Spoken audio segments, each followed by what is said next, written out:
In 2024 alone, an estimated 127,000 residents waved goodbye to the City of Angels. This isn't just a blip. Data reveals an astonishing 417,000 people have permanently departed the metropolitan area between 2012 and 2023.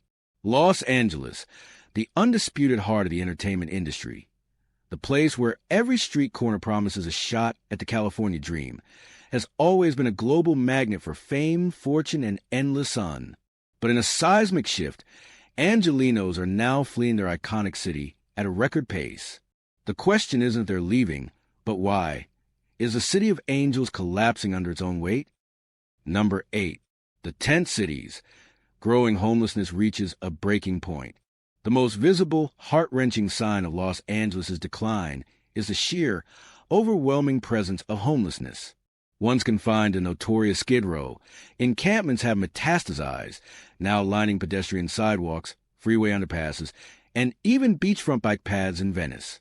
According to the most recent data, the crisis has reached staggering proportions, with approximately 159,141 people experiencing homelessness across Los Angeles County. This number isn't just a statistic. It represents a humanitarian catastrophe unfolding in plain sight. These are not merely temporary shelters. They are burgeoning, unsanitary, and often dangerous tent cities that are redefining the landscape of the city. For residents and businesses, this creates an unavoidable daily confrontation with desperation, mental illness, and a breakdown of public order.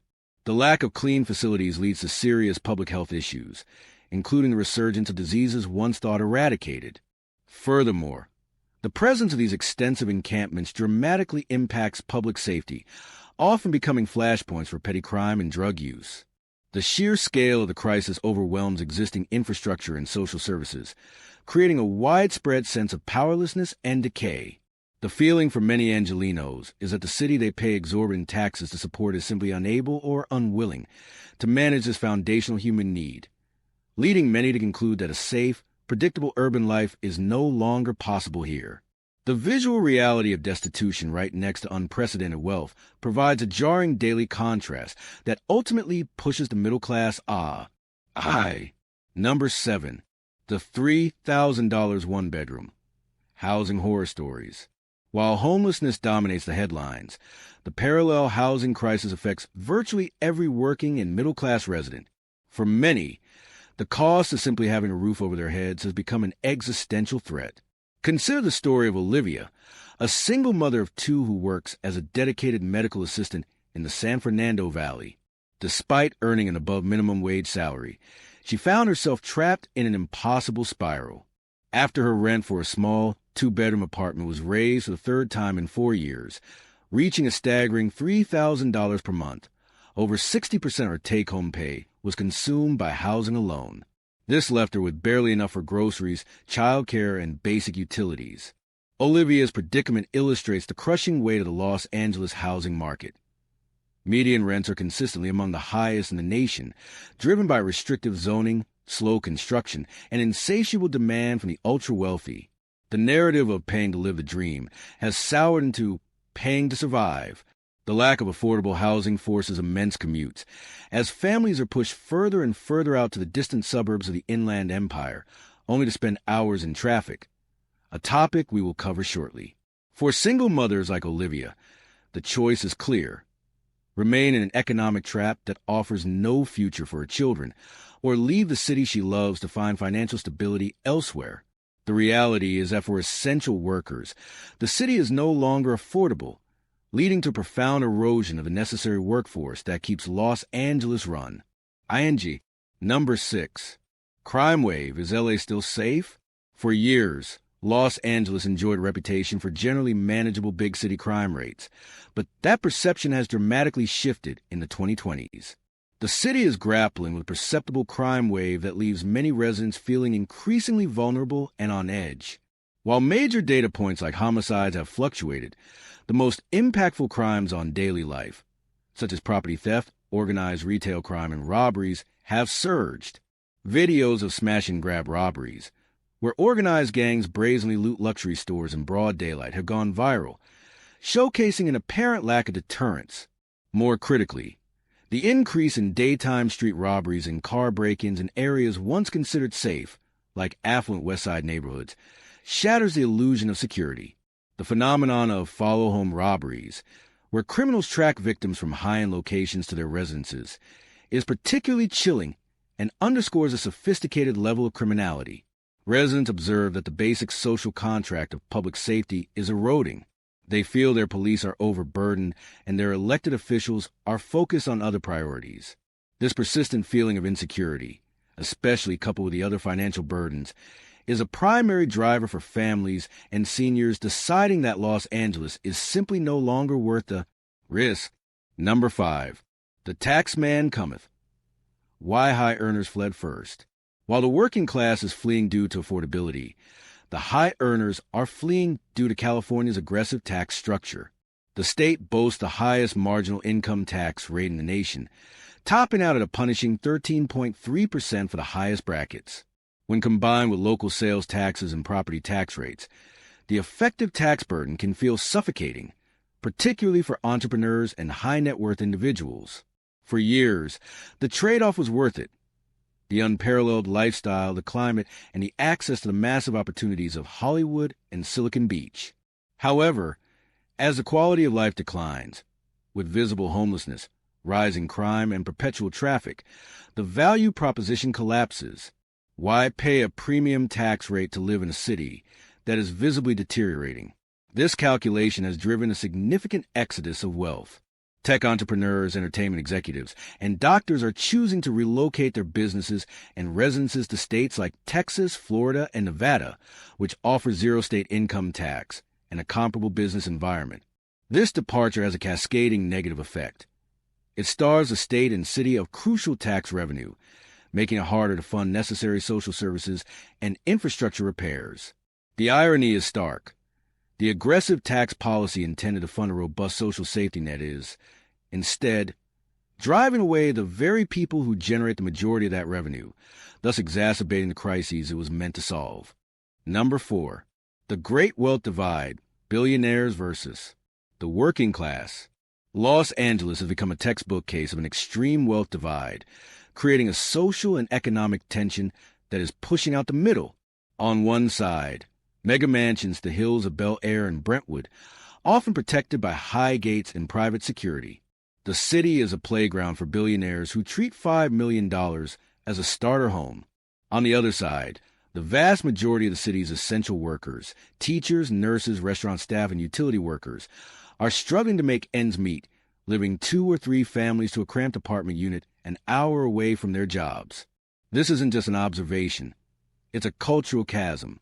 The sheer scale of wealth concentration drives up every cost, from coffee to car repair, making the city unlivable for those who don't participate in the hyper-wealthy economy.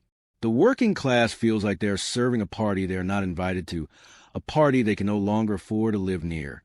The local economy is skewing heavily toward luxury services, while basic, affordable services shrink. This divide creates a profound lack of community and shared purpose. When the essential workforce cannot afford to live within the city limits, the city's functioning is compromised. This forced economic apartheid is a powerful psychological factor, compelling many to seek cities where the economic landscape is flatter, and their contribution to society is more valued and commensurately rewarded with a manageable cost of living. Number 3. Traffic hell. Ask any Angelino what the single most soul-crushing part of their daily life is, and the answer is invariably traffic. Los Angeles consistently ranks as one of the most traffic-congested cities in the world. The gridlock is not just an inconvenience. It is a fundamental loss of life. A 20-mile commute can easily consume 2 hours each way, transforming a standard 8-hour workday into a 12-hour commitment. This chronic congestion is due to poor urban planning, a lack of adequate public transit relative to the city's sprawl, and the sheer number of vehicles. The constant stop and go is an incubator for stress, anxiety, and road rage. For families, this translates to 4 hours a day stolen from time with children, exercise, or rest. When a potential resident evaluates the cost of living, they must factor in not only the dollar amount of housing, but also the time cost of traffic. When people realize they can move to a mid-sized city, buy a larger home for half the price, and have a 15-minute commute, the choice becomes clear. The simple, daily trauma of the traffic gridlock is a silent but potent psychological factor driving people to seek an exit from L.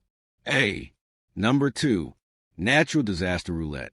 Beyond the man-made crises, Los Angeles sits in a geographical danger zone that subjects its residents to a perpetual game of natural disaster roulette.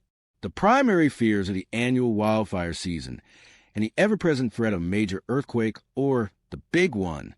Wildfires have grown more frequent and devastating, fueled by climate change and persistent drought.